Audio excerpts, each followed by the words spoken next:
What's up, guys? Rick here with your DFS preview for this week's Open Championship. That's right.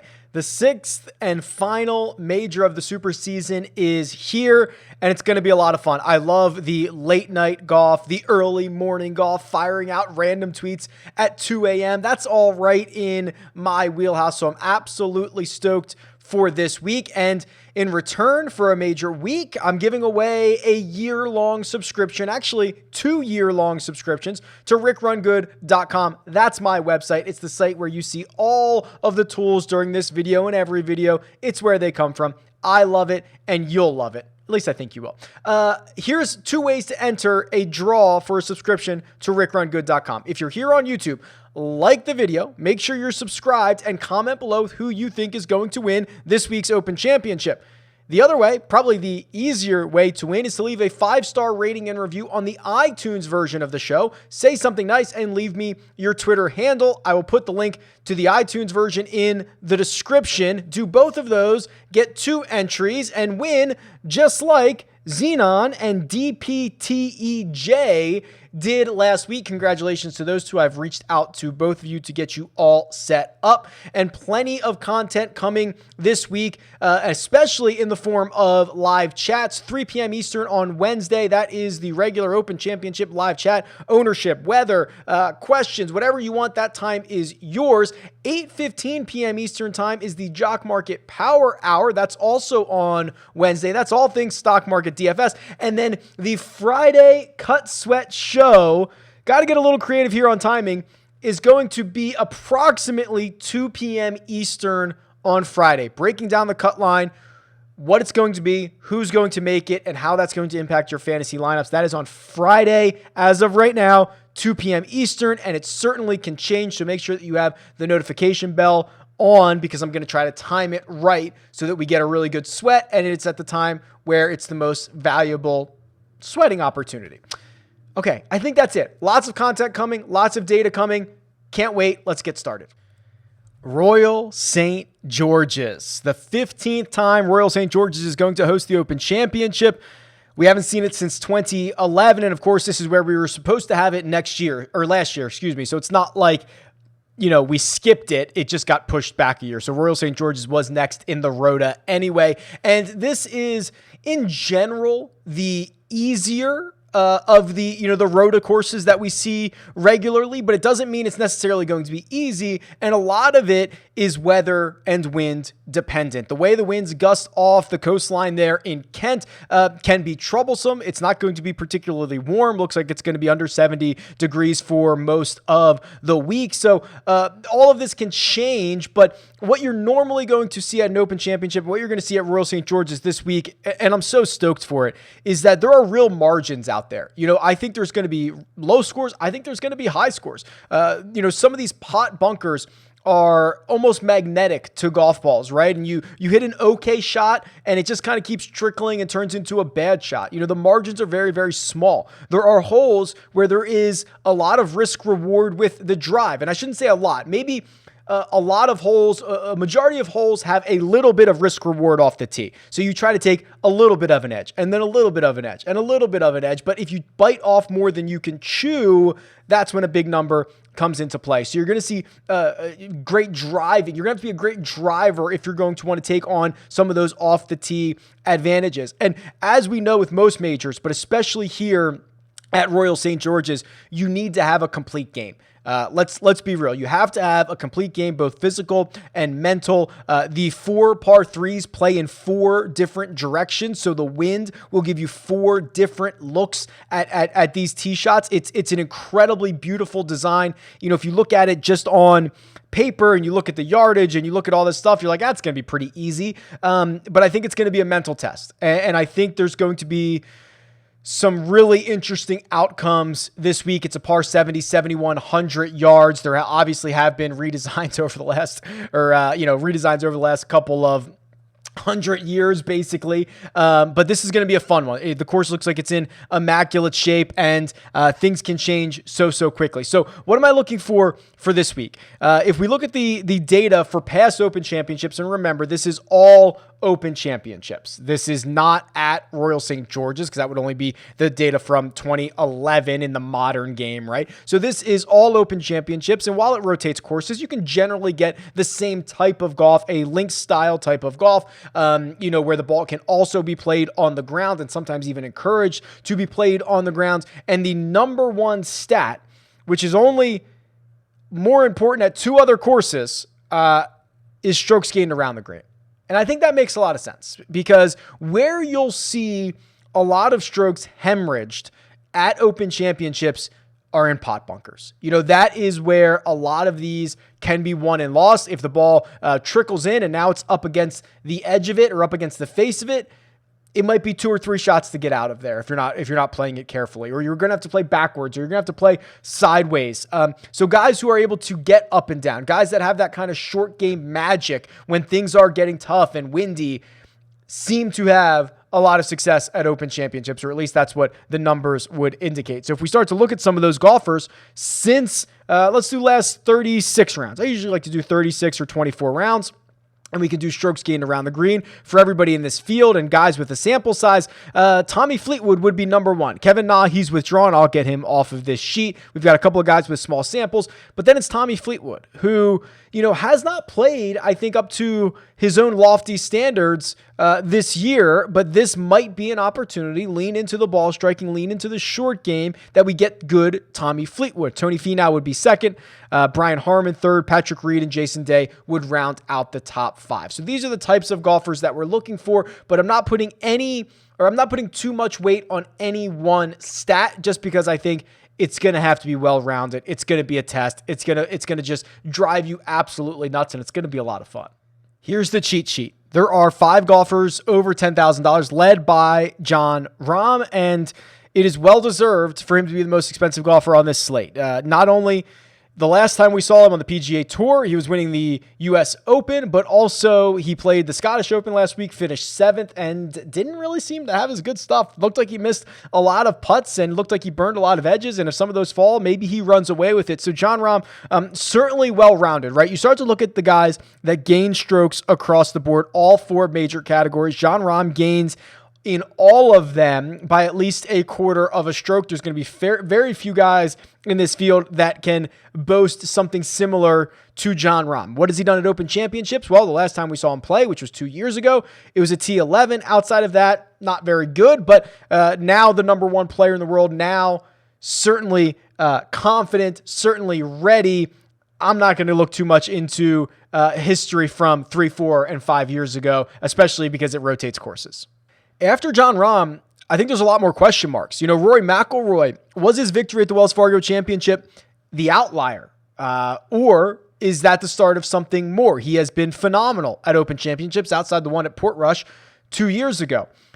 Brooks Koepka, I think, is the most interesting. So not only is he in the middle of the pack, 10,700, which kind of puts him in this sandwich pricing where many people will opt for Xander at 10,000 because he's cheaper, he's well-rounded, all that stuff. Or if you're going to go up and pay for Rory at an Open Championship, or you're going to go up and pay for Jon Rahm, that is certainly viable. But Brooks Koepka's hanging here.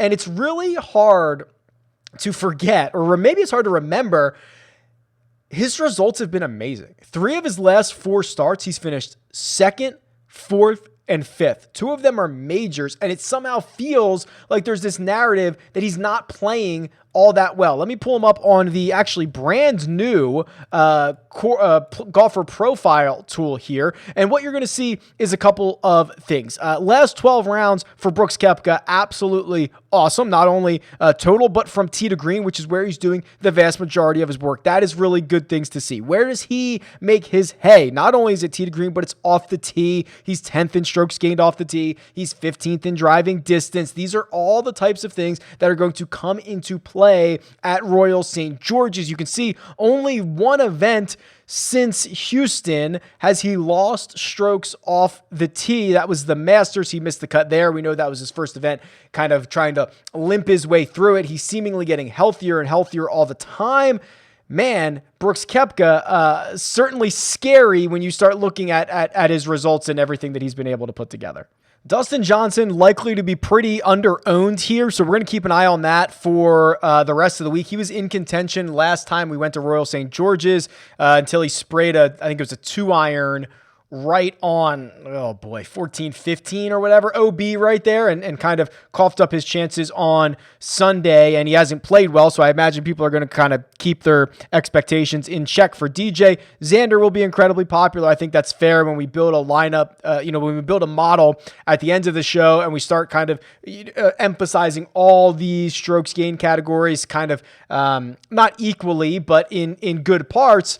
I think Xander is going to pop up. Pretty safe to say that. Now, Bryson is a huge question mark, right? We can go to Bryson's Holy Grail and we can look at his results here.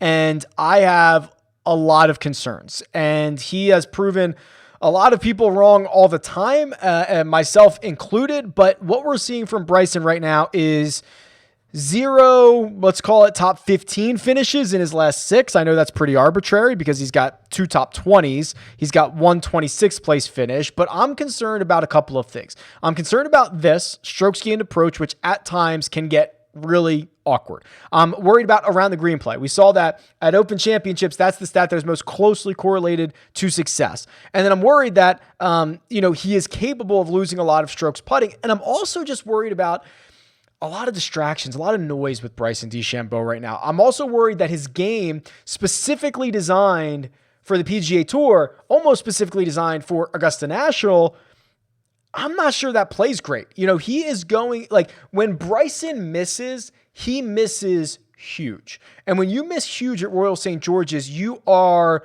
in fescue. You are at the mercy of luck. You are at the mercy of the lie. When you are just a little bit off with your irons or your wedges, like we have seen him be on these kind of flippy wedge shots in the last couple of weeks, when you're a little bit off with those and you get attracted into every single pot bunker, it's so hard and it's a grind. And it is, I just worry that this style of play is not really well suited for Open Championships. And his record, of course, this is kind of before he made the full-on transformation, isn't that good. He's played it 3 times. He's missed 2 cuts. He's finished 51st in the other one. It's not particularly great. Now, the 9K range, the rest of the 9K range is probably where you start licking your chops. Jordan Spieth, I haven't done this in a while, so we might as well just go do it right now. If you go since the start of the 2021 calendar year, maybe you're saying, Rick, that's too far. That's, 6 months ago. What do I care about that? And you start looking at the best players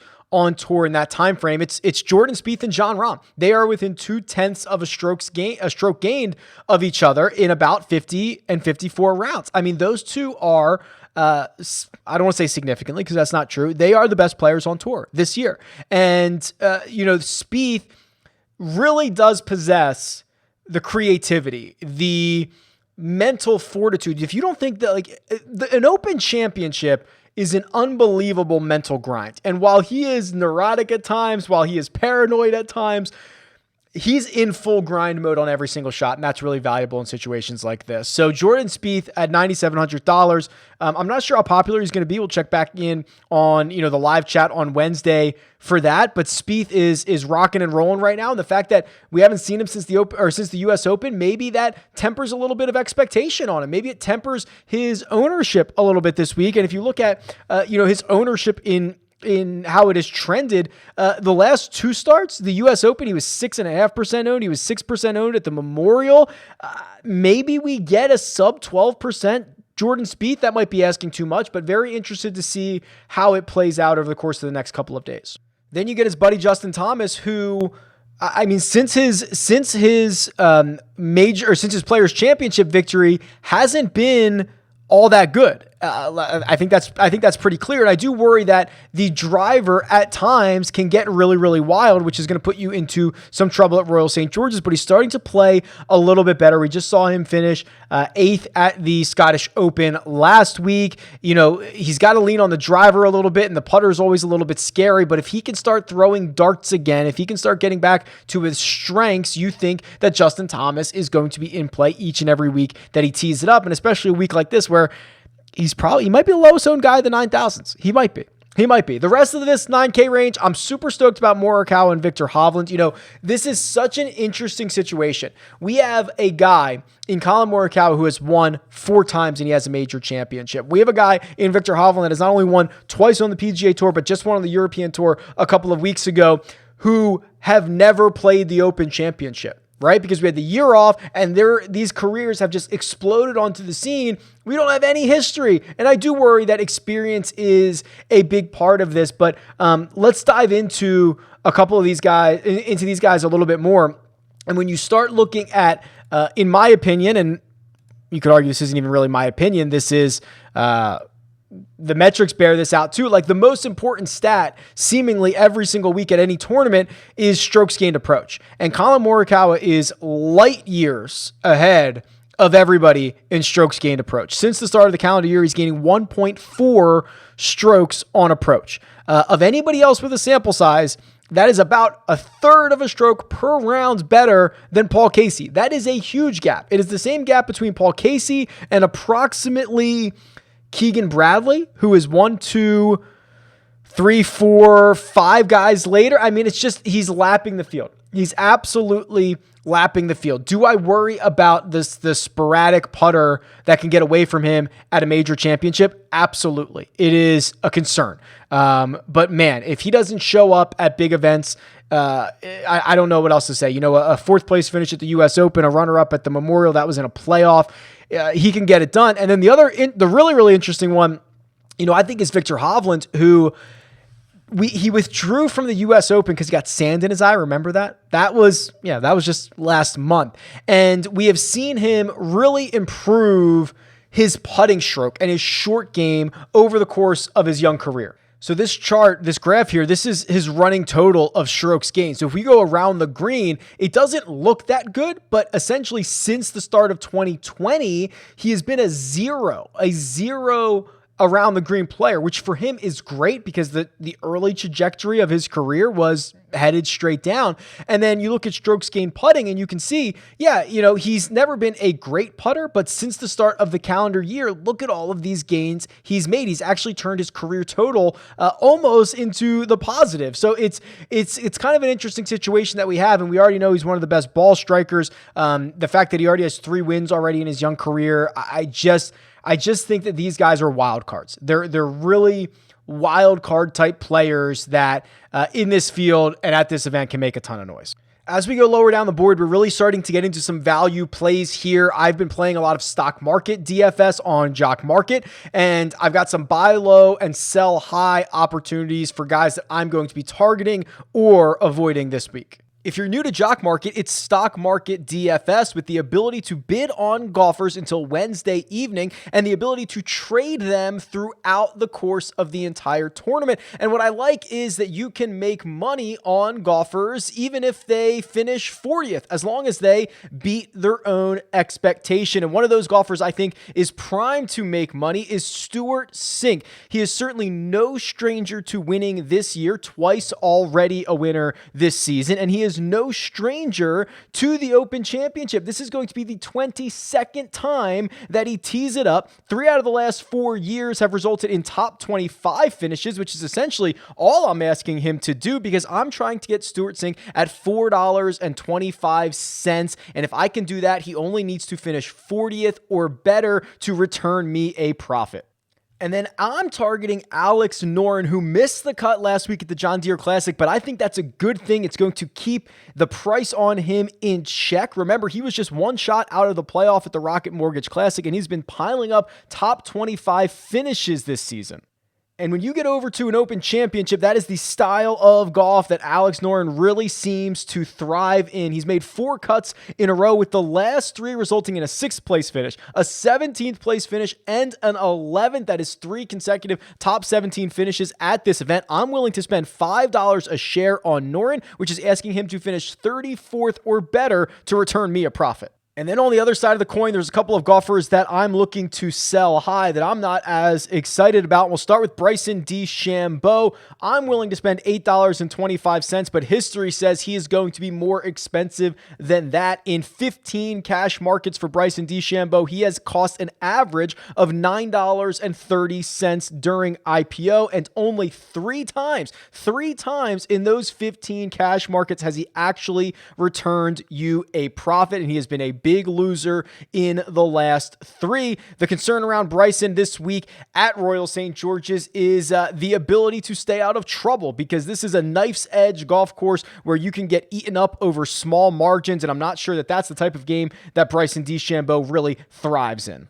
I'm willing to spend up to $8.25 on Bryson, but history says he's going to be more expensive than that, so I'll probably take a pass. And then Webb Simpson, usually very steady to return you a profit, has lost in 4 consecutive cash markets. He's missed the cut at the Rocket Mortgage, at the US Open, and I'm assuming that his IPO on Wednesday evening is going to finish around $8.50, maybe $7.50. That's normally where we would see him. I'm only willing to spend $6 per share, which is asking him to finish 28th or better. I don't have much confidence, and I think he is going to be bid up to a price that I'm not willing to pay. So Bryson DeChambeau and Webb Simpson are two golfers I'm unlikely to have many shares of.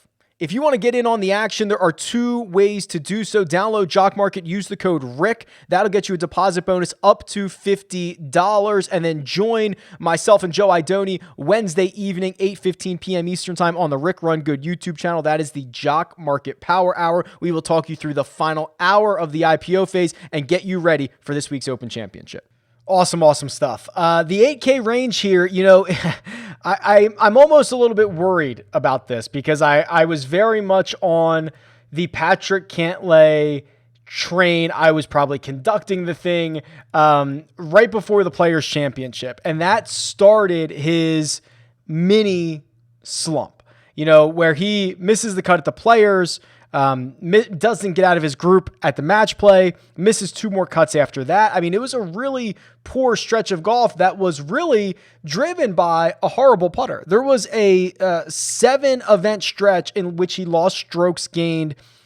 He lost strokes with the putter, and he has fixed that. And with the fix has come the great results. So a win at the Memorial, a 15th at the US Open, and a 13th at the Travelers. And he is looking like the version of Patrick Cantlay that we all want to see. Now, the version of Patrick Cantlay at his best is a guy who can win any event. Do I wonder about the ability to grind through it for 4 days in tough conditions? I do.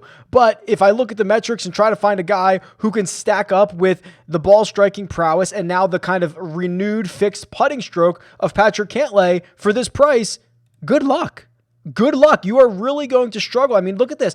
Just on the cheat sheet here. So this is the last 2 years, which I like a long-term view of this. Patrick Cantlay is averaging 1.55 strokes gained total. That would rank him in that time frame 6th in this field. Well, he's being priced as the 20th most expensive golfer, something like that. So there is just a little bit of a disconnect when you start to look at the longer view, the 30,000-foot view for Patrick Cantlay. Anecdotally, the rest of this range, it doesn't move the needle much for me in one way or another. I think Scottie Scheffler is really interesting. Played well on the European Tour last week. I didn't see what his finished 12th, but I believe his worst round one of his worst rounds was he didn't play particularly well on Sunday. He shot better on Friday and Saturday. So I think he's kind of interesting, trending in the right direction. But I do want to go to the data here and go to the Holy Grail and just kind of look for, since the start of 2021, who are some of these guys in the 8K range that are playing well? That's really all I'm looking for. So I've just sorted it by strokes gained total. Patrick Cantlay, of course, is the first name that pops up. Patrick Reed is the second name that pops up. You talk about a big game hunter who has a good short game. Well, Patrick Reed certainly fits that mold at 8,800. And then, Scottie Scheffler is number 3. So kind of 2 of the 3 guys that I would have identified with my eyes are also being identified with the data. And then this one's really interesting. Webb Simpson would be next. Man, this is a little bit worrisome, I think. He misses the cut at the US Open, misses the cut at the Rocket Mortgage, he's been dealing with the neck, right? The neck injury where he missed some time. I really don't know what to do with Webb. I don't think he's going to be very popular. He's only 8,300. He's got decent results at Open Championships. Let me go back and find some more history on Webb here. So he's right here. Only one missed cut in quick math, 8 trips, and the last 5 have all been top 40s. His best finish is 12th in 2018. I'm kind of just mediocre on Webb right now. Not too excited, not too down on him. Probably won't be overweight on the field, but really interesting to see that he pops up because I guess it's really, the time that he missed and then the 2 poor events is really what drives a lot of our perception, but his longer-term season's been much better. It is also worth pointing out that I think for the first time in a really long time at a major, Tony Finau is probably not going to be that popular. He is 8,400. He has missed 2 cuts in a row. He hasn't played particularly well leading into this, but he did pop up last 36 rounds for strokes gained around the green, which I think is important. And he has a really good history at Open Championships. 4 trips. The last 2 have been top 10s, no worse than a 27th in any of them. So I think as the week goes on, he is certainly a candidate for one of these golfers that I think could rise up my chart for the next couple of days. If he starts coming in single digit ownership, and I'd be really interested to see how that pans out because this might be an opportunity to get him at a really, really leverageable number. I find this 7K range to be absolutely fascinating. You've got Matt Fitzpatrick, who just lost in a playoff last week in Scotland. Seemingly, when courses get difficult or you get big spots that you think Fitzpatrick isn't going to play well in, he's been proving us wrong quite a bit. Finished 20th in 2019. The game's in good form right now. So I think that's a really interesting spot. Then I think that Jason Day, who is starting to show us something. Let's pull up his Holy Grail and see if we can find out where these gains are coming from. And I imagine they're all going to be short game related. And they are. Really hot putter, or really good putter. I shouldn't say hot, because when Jason Day was at his best, this is what he was doing. So for the last 2 weeks, he's gained at least 3 strokes putting. The short game has been pretty good. And now 2 back-to-back top 15 finishes in a row. And I also think that whether you're kind of in good form or not, Jason Day, you can argue outside of these 2 events hasn't been very good. When you have a lot of experience at Open Championships and a lot of pretty good experience, a lot of top 25, a lot of top 30 finishes, I think that's important. And especially when your gains have been via the putter, via around the green. Jason Day starting to get more and more confidence. $7,700 feels like a pretty decent price for him. So I don't hate that at all. And then the other guy, Joaquin Niemann is sitting here fresh off a runner-up finish in which he lost in a playoff, right? At the Rocket Mortgage.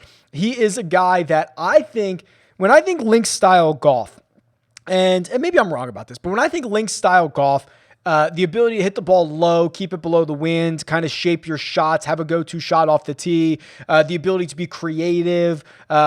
These are all things that I think Joaquin Niemann excels at. I start thinking about Royal Melbourne at the President's Cup and seeing what he did there. And I start thinking about Kiowa and his 30th place finish there. And this is, I think, a type of golf that's going to be really good for him. And now he's $7,700, which seems like a steal when you start comparing him to, I'm going to name somebody and they're going to win, Sergio Garcia. Am I excited about Sergio this week? Probably not. Now he's going to win. But I think I'd much rather have Joaquin Niemann in that situation.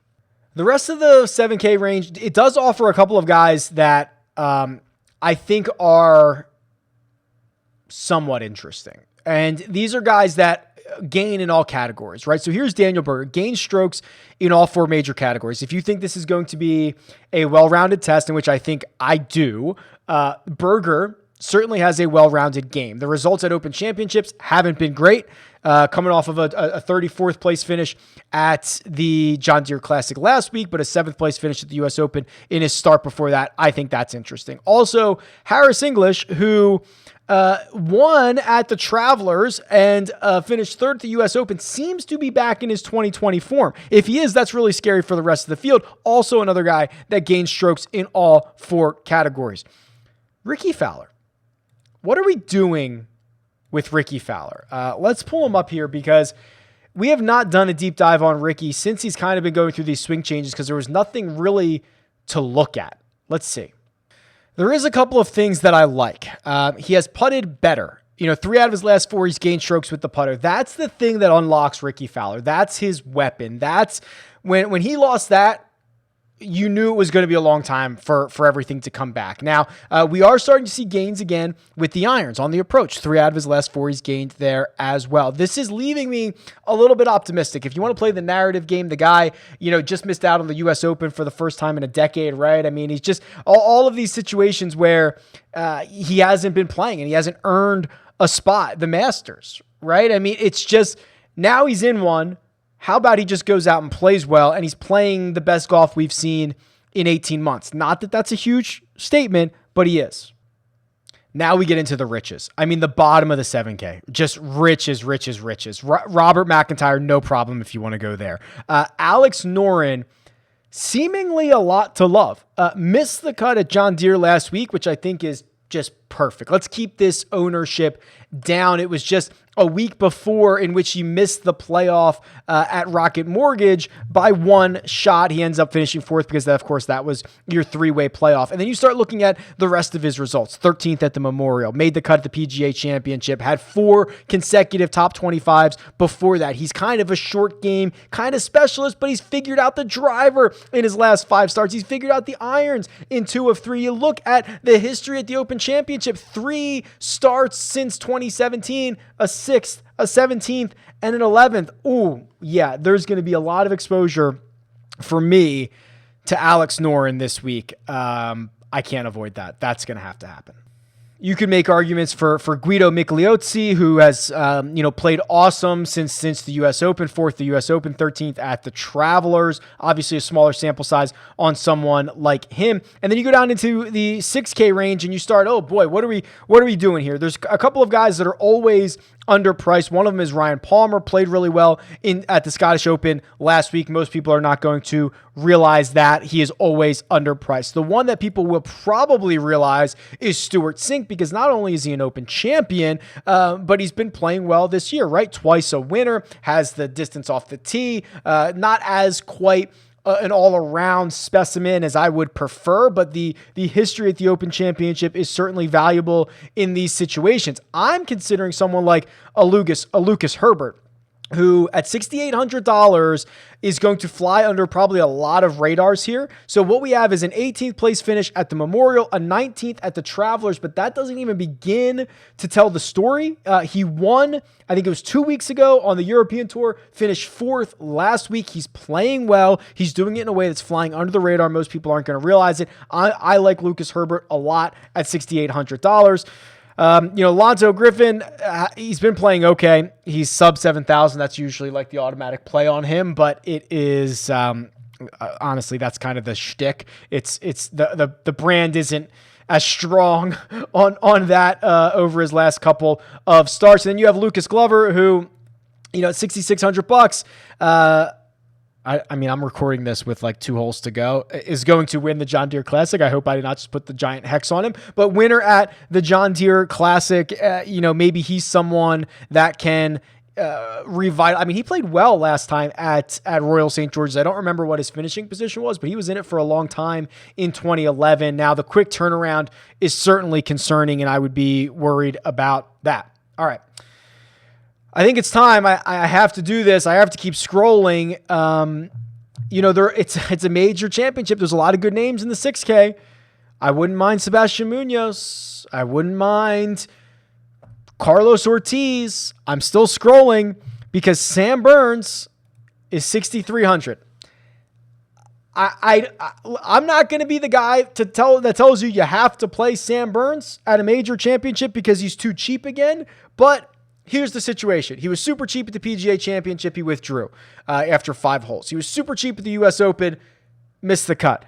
He is now down amongst the bottom of the barrel golfers in the $6,000 range. He is 6,300. To put that into perspective, Sam Bairstow is 6,300. I don't know who that is.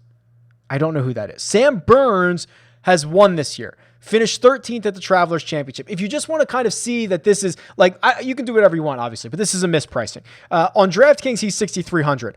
On DraftKings, Sam Bairstow is 6,300. On FanDuel, Sam Bairstow is 7,000. On FanDuel, Sam Burns is 9,000. Right? There's obviously a huge disconnect here. Sam Burns on FanDuel is being priced at the same way that basically Max Homa and Jason Day are. Those guys are $800 and $1,400 more expensive than Sam Burns on DraftKings. If we want to go even deeper than that and you want to look at the odds to win this golf tournament, let's do it. Sam Burns is 80-1 to win. He's 6,300. Ernie Els also 6,300, 350-1 to win. So you can do whatever you want. Play Sam Burns if you want to. Don't play him if you don't want to, but it is obviously the biggest mispricing of the week. He's going to probably be 25 to 30% owned. Well, no ownership later in the week as we start to project that out, but it is clearly a misprice. Clearly. All right, let's run a custom model here. If you haven't been on RickRunGood.com since the last major, there's been a lot more added to the custom model, so this should be a lot of fun. I'm going to do the last 24 rounds. That to me is that's kind of the sweet spot. And I'm going to create a weighted strokes gained total because I think you need an all-around game, but I'm going to put emphasis on off the tee, 25, and I'm going to put 25 around the green, which is a lot for me. And then I'm going to put 20 on approach and I'm going to put 15 on putting. So that leaves me with 15 weights. Okay. So what can I do here? I can do a couple of things. It's par 70, so I can put 10 on par 5 on par 4 scoring, and then I can put 5 on 3 putt avoidance. Some of these greens are like 40 yards long. They can put the pin anywhere. A lot of them are undulating. A lot of them have multiple tiers. So let's just try this. Let's see what this pumps out. Maybe I weighted the strokes gain stuff too much. We'll see. This gives me, oh boy, Jordan Spieth, number 1. Abraham Answer, number 2. Answer pops up in every single one of these models for me. Rahm, number 3. Okay, that makes me feel better considering since the start of 2021 or whatever I punched in earlier, Spieth and Rahm were like the best players on tour. So that makes me feel better that 2 out of 3 of those 2 guys are in the top 3. Patrick Reed is 4th, presumably because of the short game stuff. Hatton is 5. Interesting, a name I didn't talk about. Sam Burns, oh boy, 6th. Morikawa 7th, love it. Scheffler 8, love it. Harmon 9th, hate it. Cantlay 10th, love it. The Harmon stuff, that's going to be a tough pill to swallow after the miscut at John Deere. I'll be quite honest with you. That's going to be a little tough to swallow. What if we open this up a little bit more to, let's say 48 rounds, let's just double this and see what happens, and I'll have to redo this. Okay. Oh boy. Yeah, I should have stuck with 24. Now Cantlay's number 1, which makes sense because if you start opening it up to before the slump, even if this does include the slump, which it does, he's been awesome. He's number 1. Then Rahm is 2, Reed is 3, Answer, Spieth, Scheffler, Louis pops in, Xander pops in, even Jason Day pops in. So it's not a drastic change, but noticeably Cantlay pops up there. Louis pops up a little bit more. Interesting. Okay, well, I've got a little bit of homework to do, and you've got a little bit of homework to do. You can go run your models on RickRunGood.com. You can go check out your stats. You can do all that stuff, but it's going to be an awesome week, and it's going to be a weird one because it's going to be at awkward times, and I can't wait for it. I'm planning on not sleeping. Let's go. A lot more content coming this week. Tweet me at RickRunGood. Leave a comment below. Best of luck, and I'll talk to you guys soon.